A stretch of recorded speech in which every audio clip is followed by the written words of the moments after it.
İhanetin bedeli, bir Yeniçerinin son gecesi. Hücrenin taş duvarları soğuktu. Ocak ayının keskin havası, penceresiz odanın içine kadar işlemişti. Kemal Ağa, köşede, dizlerini göğsüne çekerek oturuyordu. Elleri zincirlerle bağlıydı ama bundan şikayetçi değildi artık. Daha büyük acılar vardı taşıdığı.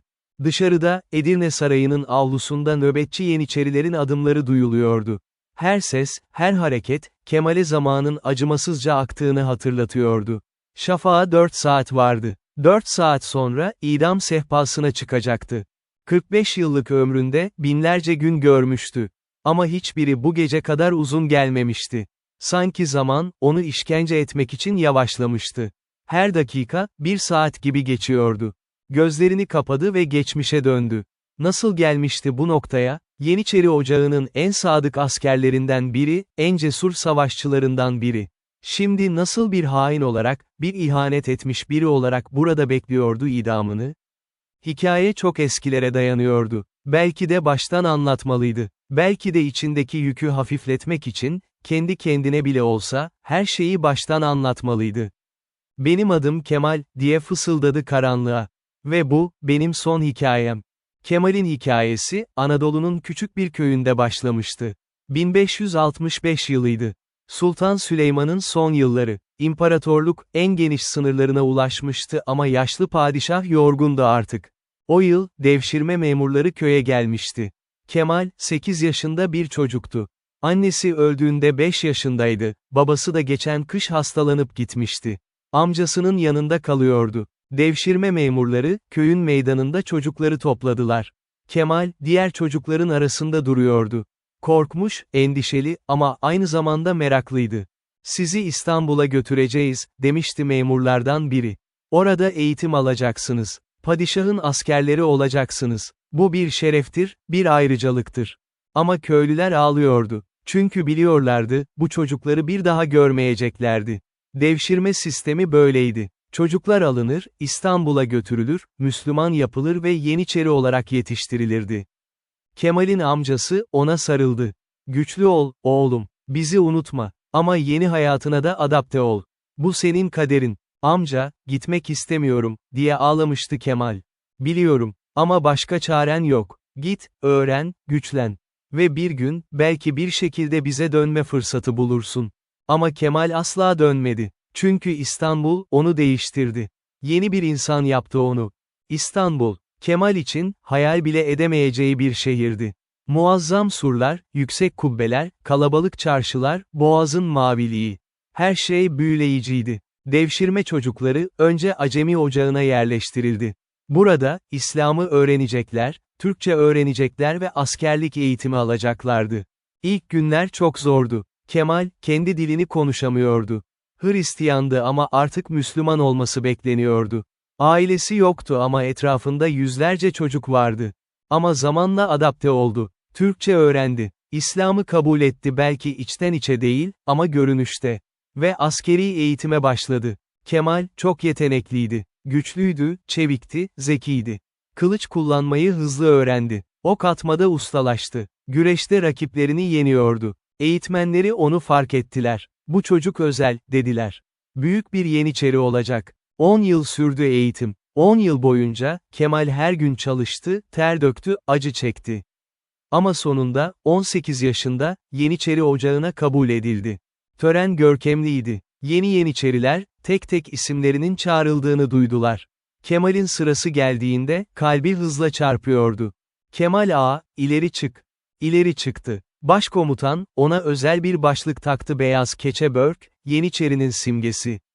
"Bugünden itibaren, sen Yeniçeri Ocağı'nın bir mensubu şeyine, padişaha, devlete, İslam'a hizmet edeceksin. Sadık kalacaksın, cesur olacaksın, onurlu olacaksın.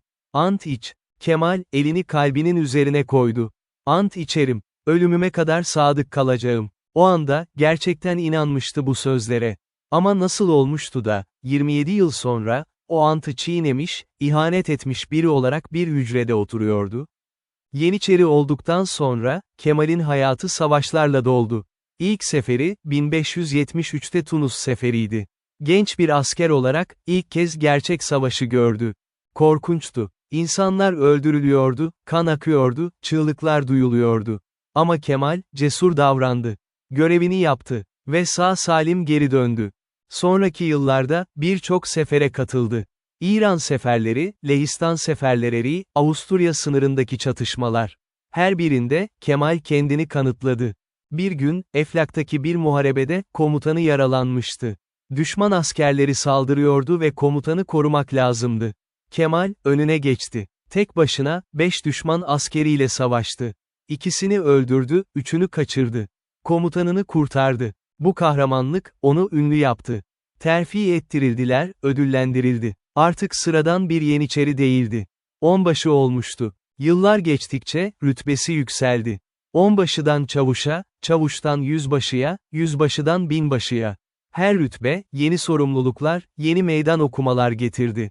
Ama Kemal, hepsinin üstesinden geldi. Çünkü gerçekten iyi bir askerdi. Disiplinliydi, cesurdu, akıllıydı. Astlarına iyi davranıyordu ama aynı zamanda sıkı da oluyordu.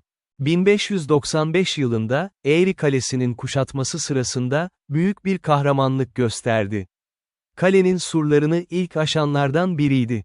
Kendi bölüğüyle birlikte, düşmanın ateş toplarını susturdu ve kalenin kapılarını açtı.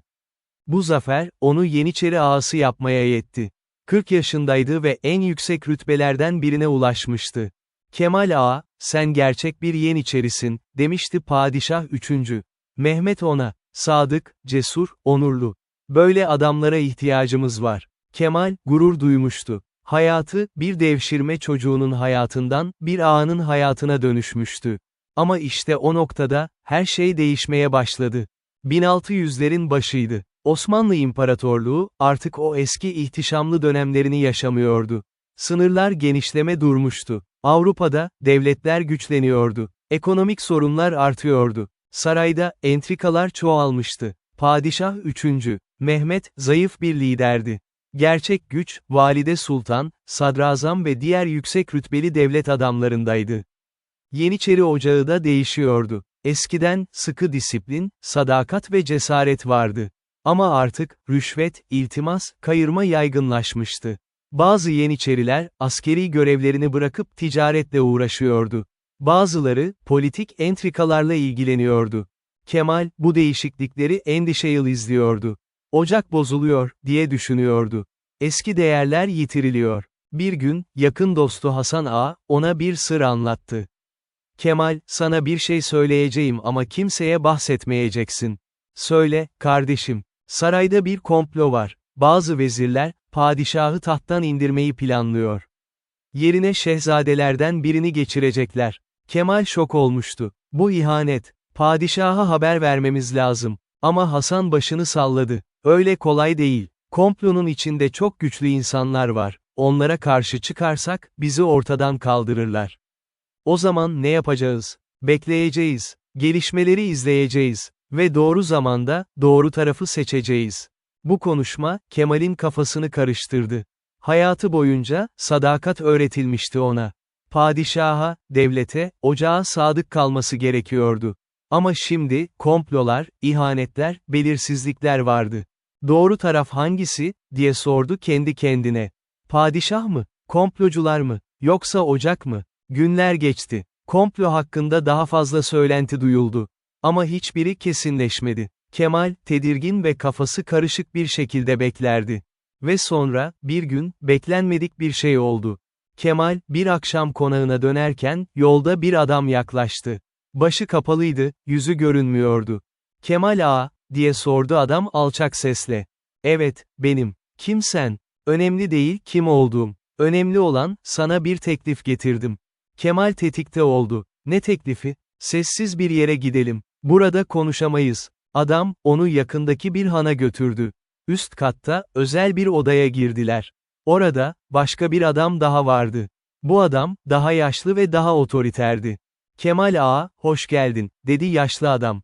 Ben Hüseyin Paşa. Divan üyesiyim. Kemal, Paşa'yı tanıyordu. Güçlü bir adamdı, sarayda nüfuzu vardı. Paşam, ne istiyorsunuz benden? Doğrudan konuşacağım, dedi Hüseyin Paşa. Padişah Mehmet, zayıf. Devleti yönetemiyor. Sarayda, Valide Sultan ve damadı kontrolü ele almış durumda. Bu böyle devam edemez. Anlıyorum. Bazı sadık devlet adamları, durumu düzeltmek istiyoruz.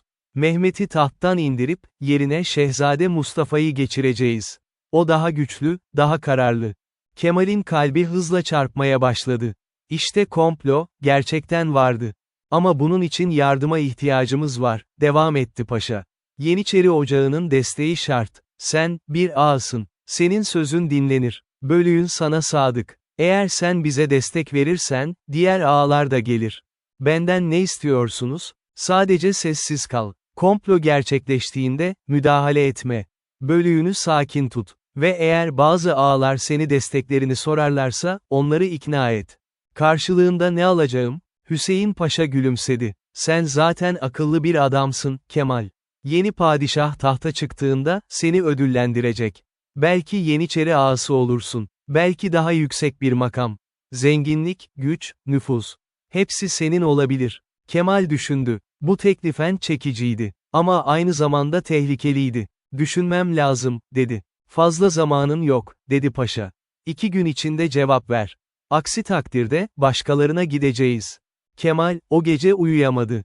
Zihninde binlerce düşünce dönüyordu. Eğer teklife evet derse, bir darbeye karışmış olacaktı.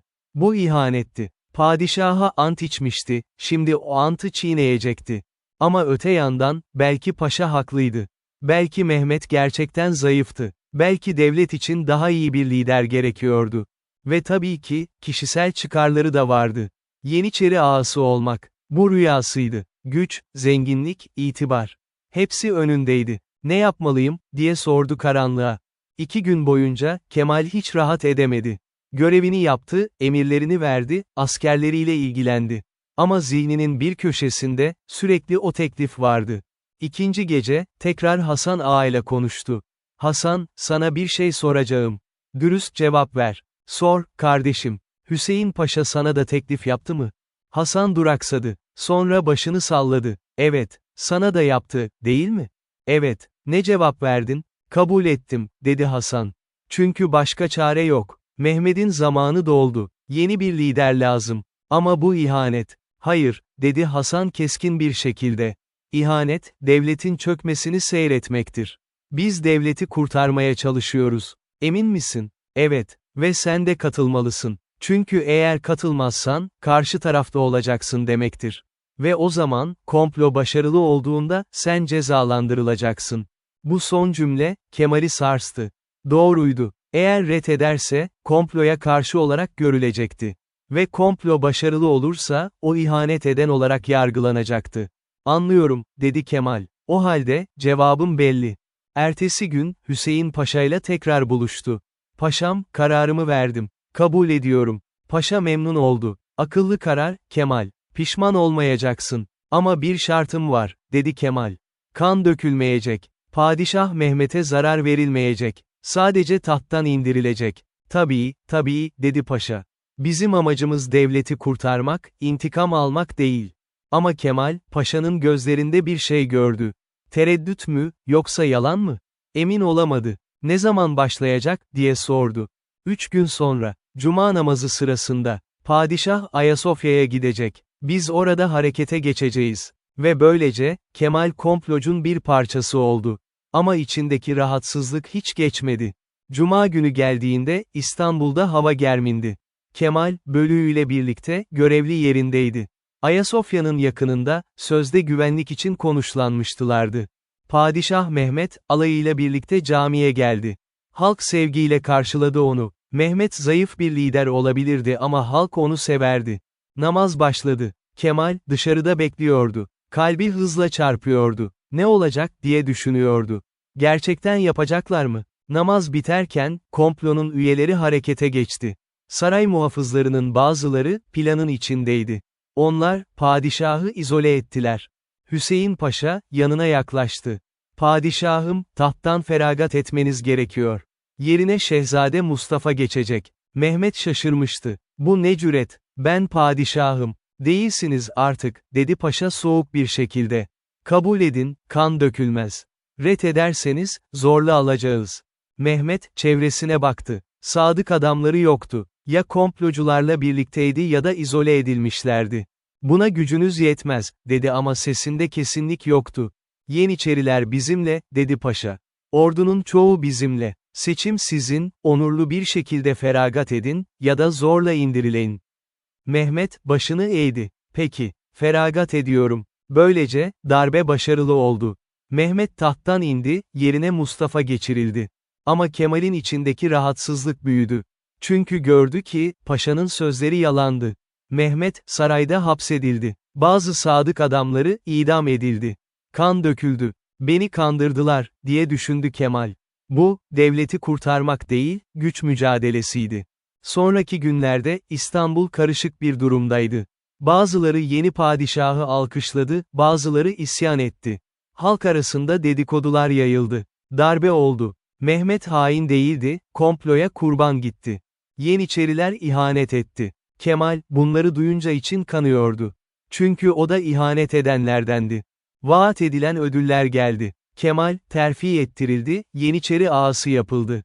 Zenginlik verildi ona. Ama hiçbiri içindeki boşluğu doldurmadı. Bir gece, rüyasında devşirildiği günü gördü. 8 yaşındaki kendisi, köyden alınıyordu.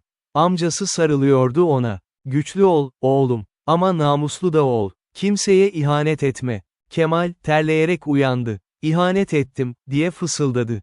Ant içmiştim ama çiğnedim. Ertesi gün, Hasan Ağa ile konuştu. Hasan, pişman mıyım yaptığımızdan? Hasan şaşırdı. Pişman mı? Hayır. Neden pişman olayım? Gücümüz arttı, zenginleştik. Ama ihanet ettik. İhanet değil, strateji, dedi Hasan. Hayatta kalmak için gerekli bir hamleydi. Kan döküldü. İnsanlar öldü. Savaşta da insanlar ölüyor. Bunun farkı yok. Kemal, Hasan'ın bu cevaplarından rahatsız oldu. Arkadaşı değişmişti. Yoksa kendisi mi değişmişti? Günler haftalara, haftalar aylara dönüştü. Kemal, görevini yaptı ama içindeki huzursuzluk hiç geçmedi. Bir gün, eski bir arkadaşı, Ali Çavuş'la karşılaştı. Ali, darbeden sonra görevinden alınmıştı çünkü komplocuları desteklememişti. Kemal, dedi Ali, sen bir zamanlar onurlu bir adamdın. Şimdi ne oldu sana? Ben hala onurluyum, dedi Kemal savunmacı bir şekilde. Hayır, değilsin, dedi Ali. İhanet ettin, antını çiğnedin, kendini sattın, anlamazsın. Anlıyorum, dedi Ali. Korktun ve çıkar için ihanet ettin. Ama bil ki, vicdan azabı seni yiyip bitirecek. Ali, gitti. Kemal, orada öylece durdu. Ali haklıydı. Vicdan azabı, onu yavaş yavaş yok ediyordu. Ay sonra, büyük bir haber geldi. Eski padişah Mehmet, hapsedildiği odada öldü. Resmi açıklama, doğal ölümdü. Ama herkes biliyordu, boğuldu. Kemal, haberi duyunca yıkıldı. O benim suçum, diye düşündü. Eğer ben komploya katılmasaydım, belki engellenebilirdi. O gece, tekrar rüya gördü. Bu sefer, Mehmet'in yüzünü gördü. Padişah, ona bakıyordu, üzgün ama kızgın değil. Neden, Kemal, diye sordu. Neden ihanet ettin? Ben bilmiyordum böyle olacağını. Yalan söyleme, biliyordun. Ama seçimini yaptın. Şimdi cezasını çek. Kemal, çığlık atarak uyandı. Terliyordu, kalbi hızla çarpıyordu. Artık yeter, dedi kendine.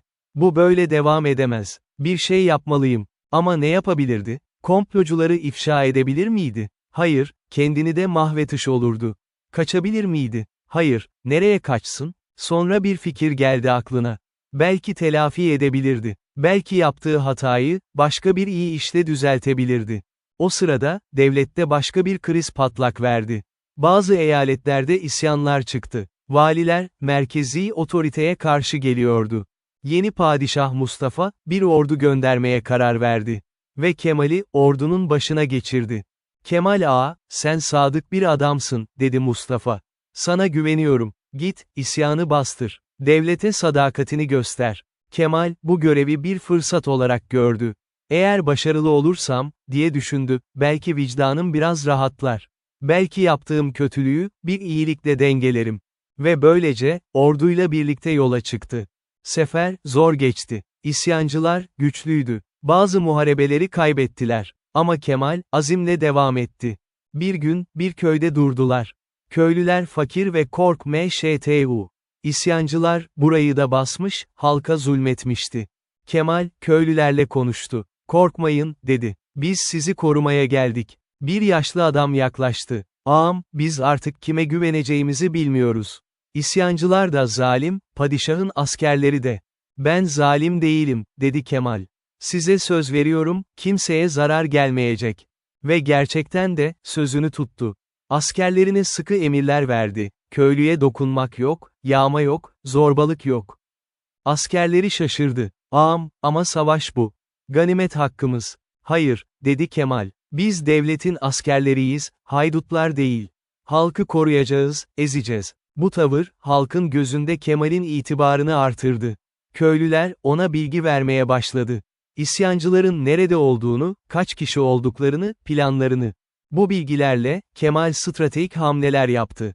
İsyancıları köşeye sıkıştırdı. Ve sonunda, büyük bir muharebede, onları yendi. İsyan lideri yakalandı. Kemal'in önüne getirildi. "Beni öldürecek misin?" diye sordu lider. Kemal düşündü. Eski Kemal, tereddüt etmeden idam emri verirdi. Ama şimdi, içindeki vicdan ona farklı söylüyordu. "Neden isyan ettin?" diye sordu. "Çünkü merkez, bizi unuttu. Vergiler ağır, yolsuzluk çok. Halk aç. Ben sadece haklarımızı istedim. Haklarını istiyordun ama kan döktün. Masum insanlar öldü. Biliyorum, dedi lider. Hatalar yaptım. Ama sen de hata yapmadın mı? Bu soru, Kemal'i vurdu. Evet, o da hata yapmıştı. Büyük bir hata. Haklısın, dedi Kemal. Ben de hata yaptım. Ama şimdi, telafi etmeye çalışıyorum. Sen de öyle yapmalısın. Nasıl? Esir oldum. İdam edilmek üzereyim. Hayır, dedi Kemal. Seni bağışlıyorum. Ama bir şartla, tekrar isyan etmeyeceksin. Ve bölgene döndüğünde, halkına iyi liderlik yapacaksın. Herkes şok oldu. Bir isyan liderini bağışlamak, duyulmamış bir şeydi. Ama ağam, dedi yardımcısı, bu emirle karşı. Benim sorumluluğum, dedi Kemal. Padişaha ben açıklarım. İsyan lideri, özgür bırakıldı. Ve gerçekten de, sözünü tuttu.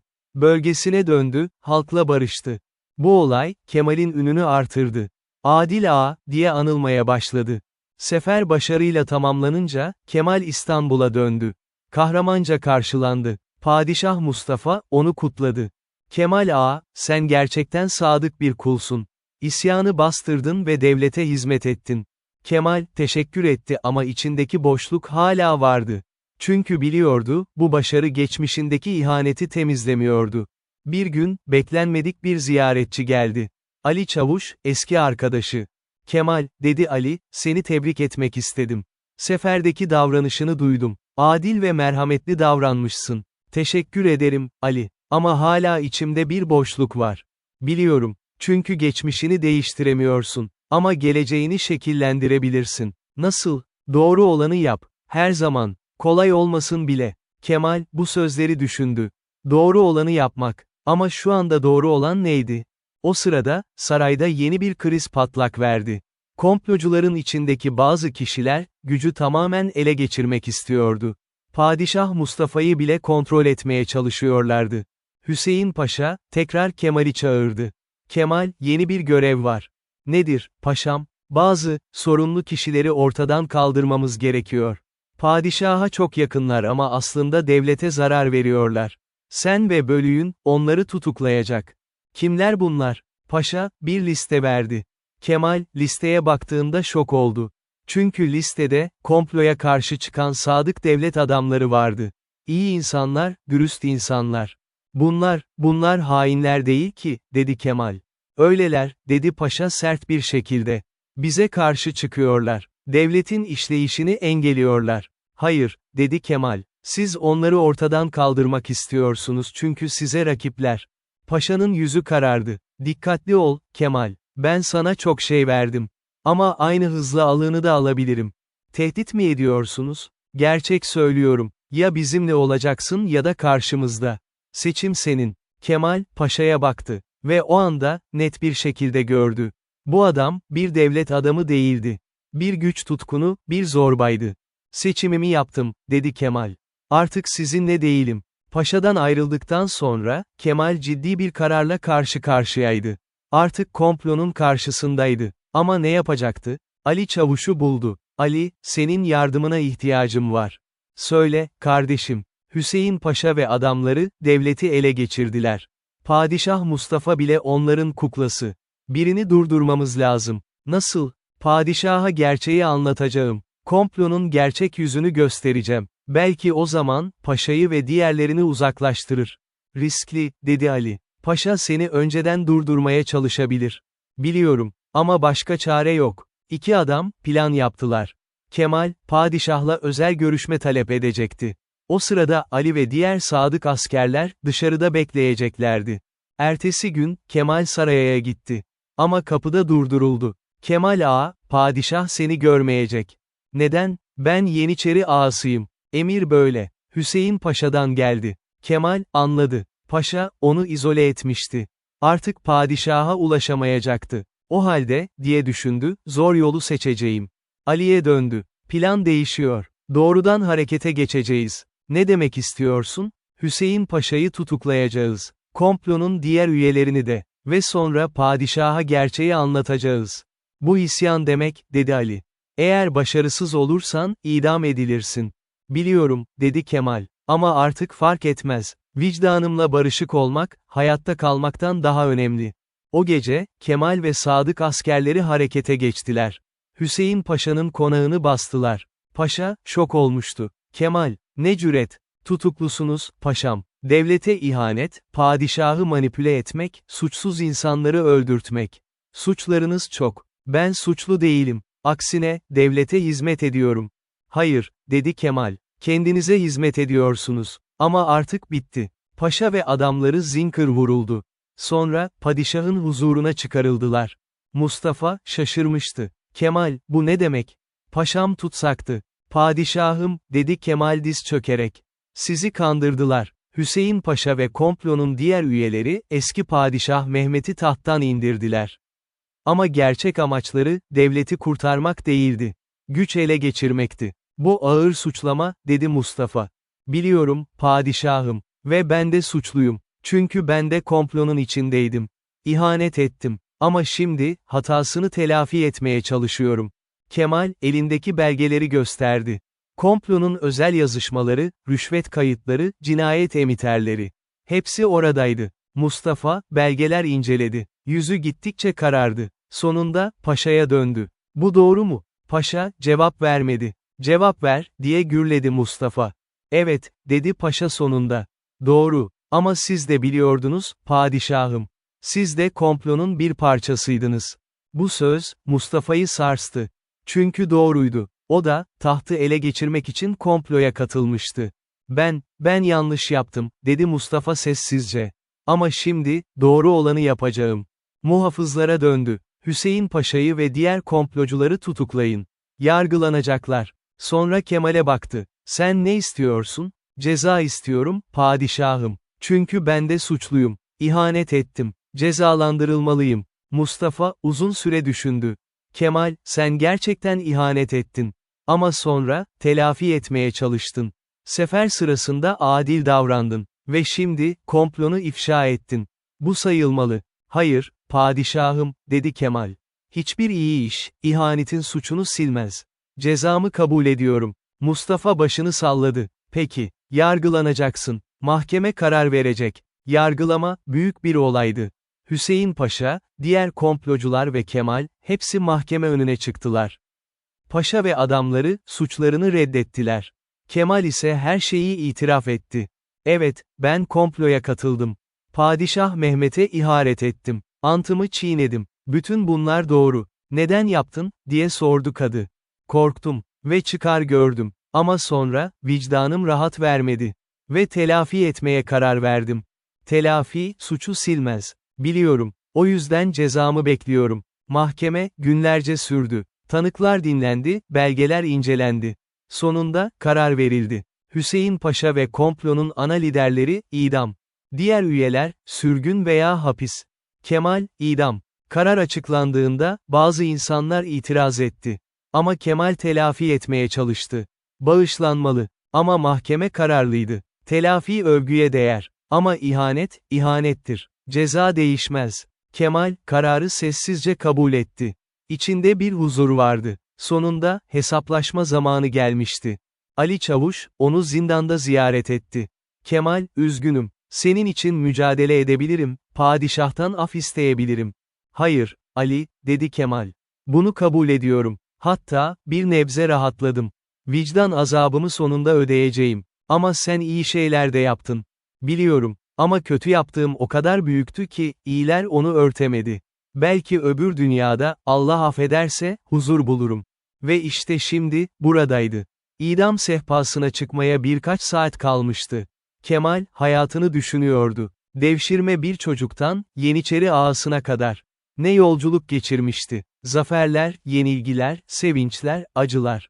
Hepsi vardı. Ama en çok, iki anı öne çıkıyordu.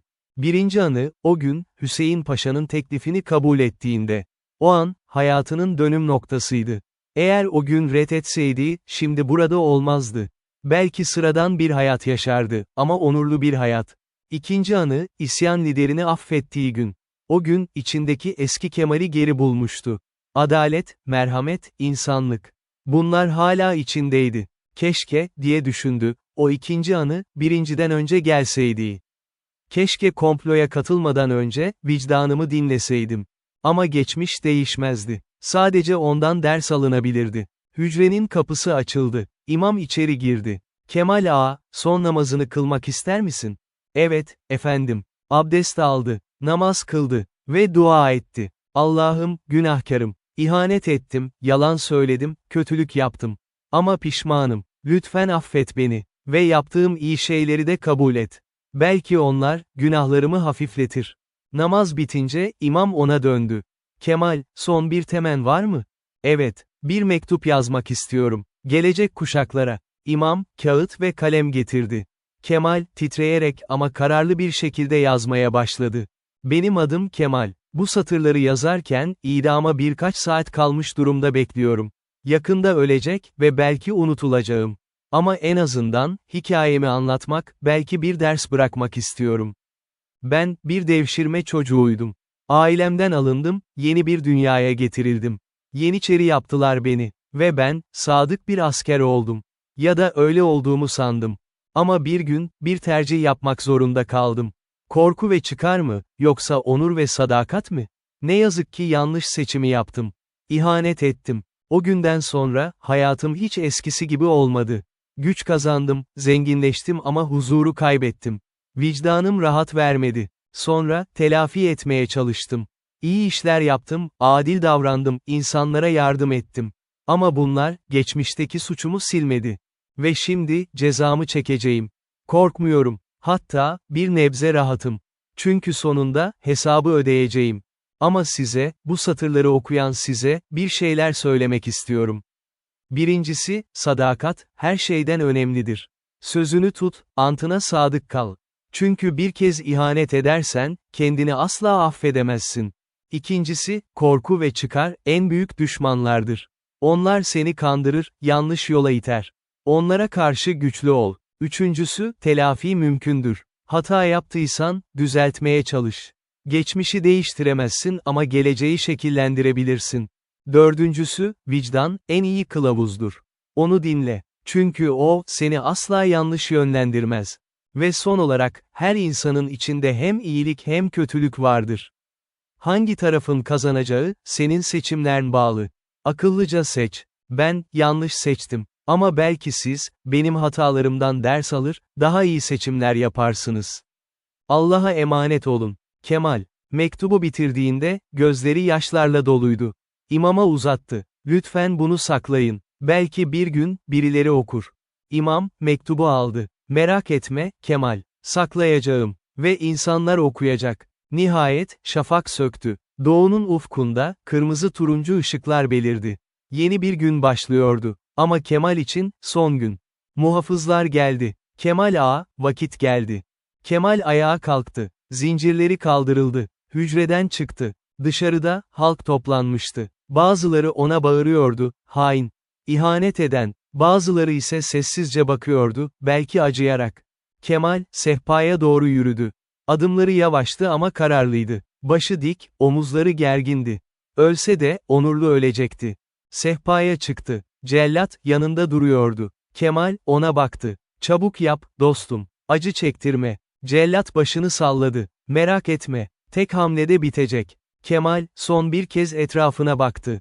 Gökyüzü, kuşlar, ağaçlar, insanlar. Hepsine veda ediyordu. Sonra gözlerini kapadı. Ve beklerdi. Kadı, kararı okudu. Kemal Ağa, ihanet suçundan, devlete karşı suç işlemekten, antını çiğnemekten, ölüm cezasına çarptırılmıştır. Ceza, şimdi infaz edilecektir. Cellat, kılıcını kaldırdı. Kalabalık sessizleşti. Sadece rüzgarın sesi duyuluyordu. Ve sonra, tek bir hareketle, her şey bitti. Kemal Ağa, artık yoktu. Kemal'in cesedi, ailesizler mezarlığına gömüldü. Kabri sade, işaretsizdi. Sadece bir taş, ismini taşıyordu, Kemal Ağa 1557 ila 1602. Ama hikayesi, ölümüyle bitmedi. Çünkü mektubu, yayıldı. İmam, vaadini tuttu. Mektubu sakladı ve yıllar sonra, yayınladı. İnsanlar mektubu okudu. Bazıları eleştirdi, Kemal hainidi, affedilemez. Bazıları ise anladı, Kemal hata yaptı ama pişman oldu. Bu bir derstir. Yıllar geçti. Kemal'in hikayesi, bir efsaneye dönüştü. İhanet eden ağa, hikayesi. Ebeveynler, çocuklarına anlatırdı. Bak, işte ihanet edenin sonu.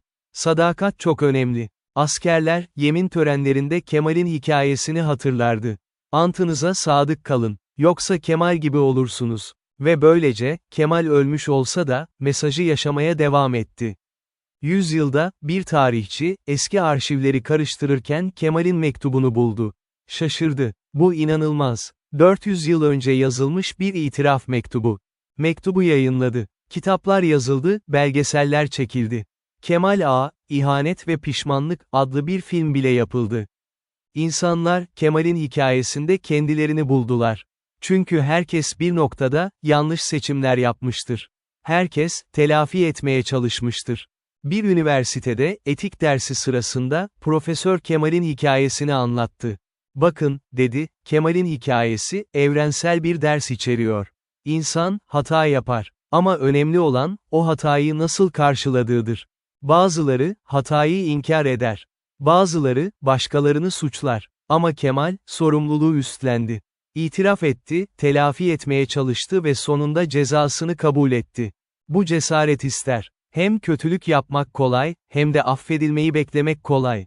Ama gerçekten hesap vermek, asıl cesaret işte budur. Öğrencilerden biri sordu, Profesör, sizce Kemal affedilmeli miydi? Profesör düşündü. İyi soru. Hukuki olarak, hayır. Suçu büyüktü, ceza gerekti.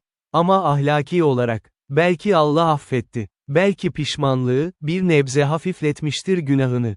Bunu bilemeyiz. Ama bildiğimiz şu, Kemal'in hikayesi, bize düşünme fırsatı veriyor.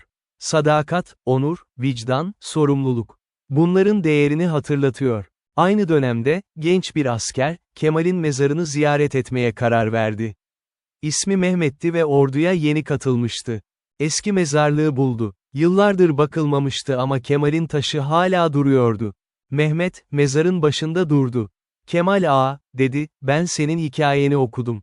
Çok etkilendim. Hata yaptın, doğru. Ama sonra düzeltmeye çalıştın. Ve en sonunda, sorumluluğu üstlendin. Bu çok zor bir şey. Ben de askerim. Ve ant içtim. Sadık kalacağıma söz verdim. Senin hikayen, bana bu antın ne kadar önemli olduğunu hatırlattı. Söz veriyorum sana, ben asla ihanet etmeyeceğim. Ne korku, ne çıkar, hiçbir şey beni yolumdan döndürmeyecek. Çünkü senin hatandan ders aldım. Mehmet, duydu. Sonra mezara bir çiçek bıraktı ve gitti. Ama o günden sonra, Kemal'in mezarına ziyaretçiler gelmeye başladı. Askerler, öğrenciler, sıradan insanlar. Hepsi, bir derstir almak, bir ders bırakmak için. Mezarlık bakıcısı, bu ilgiyi görünce şaşırdı. Bu adam kim ki, bu kadar insan geliyor? Eski bir adam, yanıt verdi, o, bir hataların sembolü. Ama aynı zamanda pişmanlığın ve sorumluluğun sembolü. İnsanlar onu unutmadılar çünkü o, hepimizin içindeki mücadeleyi temsil ediyor. Kemal'in hikayesi, çağdaş tartışmalarda da kullanılmaya başladı. Bir iş dünyası seminerinde, konuşmacı Kemal'den bahsetti. Bakın, Kemal Ağa'nın hikayesi, kurumsal etik için çok önemli. O, kişisel çıkar için yanlış bir karara vardı. Sonuçlar felaketti. Günümüzde de, iş dünyasında benzer durumlarla karşılaşıyoruz. Rüşvet, yolsuzluk, manipülasyon. Hepsi Kemal'in yaptığı gibi, kısa vadede kazanç gibi görünüyor. Ama uzun vadede, hem kişiyi hem kurumu yıkıyor. Bir siyaset tartışmasında, bir yorumcu, Kemal'in hikayesi, liderlik hakkında da ders veriyor. Liderler, zor zamanlarda, vicdanlarıyla çıkarları arasında seçim yapmak zorunda kalırlar. Doğru olanı seçmek, zor ama gerekli. Bir din dersi sırasında, Kemal'in hikayesi, tövbe ve af hakkındadır. İslam'da, gerçek tövbe, sadece pişman olmak değil, telafi etmeye çalışmaktır da. Kemal bunu yaptı. Umarız, Allah kabul etmiştir. Ve böylece, 400 yıl önce ölmüş bir adamın hikayesi, hala güncel, hala alakalı, hala öğretici. Bugün, Kemal'in mezarı restore edildi. Artık bakımlı, temiz ve ziyarete açık. Yanında, bir anıt taşı dikildi. Üzerinde yazmıyor. Kemal Ağa 1557 ila 1602. Yeniçeri, ihanet eden, pişman olan. Sadakat, her şeyden önemlidir. Son mektubundan, her yıl binlerce insan ziyaret ediyor bu mezarı. Herkes farklı bir nedenden geliyor ama hepsi, aynı şeyi arıyor, bir ders, bir ilham, bir hatırlatma. Kemal'in mektubu, okullarda okutulmaya başlandı. Etik ve ahlak derslerinde, tarih derslerinde, liderlik eğitimlerinde. Ve her okuyuş, yeni bir nesli etkiliyor.